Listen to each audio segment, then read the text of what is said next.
நேயர்களுக்கு வணக்கம். இப்போது நான் பார்க்க போவது என் காதலே படத்தின் திரை விமர்சனம். அருமையான டைட்டில், என் காதலே.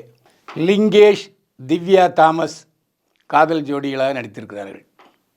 லிங்கேஷ் கொரோனாவில் தன்னுடைய தாய் தந்தையரை இழந்து அவங்க மாமா வீட்டில் வளர்கிறார். மாமா வீட்டில் ஒரு பொண்ணு இருக்குது. அதை மிகவும் பாசமாகவும் நேசமாகவும் பார்த்து பழகி கொண்டிருக்கிறார் லிங்கேஷ்.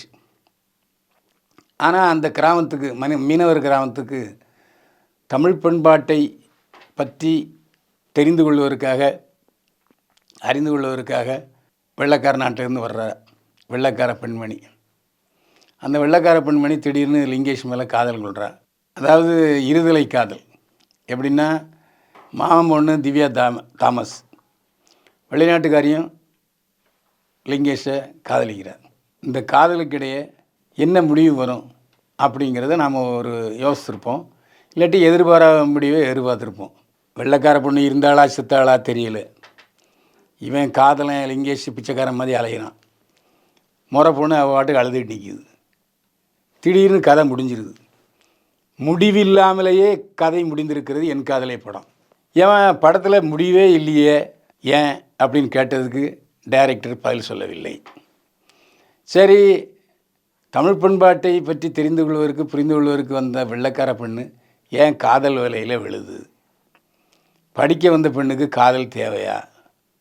சரி, கல்யாணம் பண்ணிவிட்டு வா நம்ம ஊருக்கு போகணும்னு சொல்கிறதுக்கும் தைரியம் இல்லை அந்த பொண்ணுக்கு. ஏன் இப்படின்னு கேட்டால் இதுக்கும் டைரக்டர் எந்த பதிலையும் சொல்லலை. ஒருவேளை டைரக்டர் என்று சொல்லி டைட்டிலே போட்டு கொண்டிருக்கிற அந்த பெண்ணுக்கு டைரக்ஷன் பற்றி தெரியாதா என்பது நமக்கு தெரியவில்லை. இது பற்றி படம் முடிஞ்ச பிறகு கேட்டால் அந்த அம்மா மூன்னு வச்சுக்கிட்டு இருந்தாங்க. ஏன் இந்த படம் எடுத்தாங்கன்னு தெரியல. ஏற்கனவே ஒரு படம் எடுத்திருக்காங்க, அதுவும் ஏன் எடுத்தாங்கன்னு தெரியல. இப்படி சிலர் பித்துக்குளித்தனமாக சினிமாவை பற்றி ஏபிசிடி எதுவும் தெரியாமல் வந்து பல லட்சக்கணக்கான முதலீட்டை போட்டுவிட்டு அவங்களும் நஷ்டம் அடைஞ்சி நம்மளையும் சாவடித்து ஏன் இப்படி ஒரு படம் எடுக்கணும் என்று தான் கேட்க தோன்றுகிறது. காதலை பற்றி தெரியாமல் புரியாமல் எடுக்கப்பட்டிருக்கிற ஒரு தேவையில்லாத படம், மொக்க படம். தயவு செஞ்சு தியேட்டருக்கு போனால் என் காதலேன்னு போட்டிருந்தா அப்படியே திரும்பி வீட்டுக்கு போயிருங்க, நொந்து நூலாயிருவீங்க. அவ்வளோதான் சொல்லுவேன். என் காதலே. ஏன் சினிமா எடுத்தார்கள் என்பது தெரியவில்லை.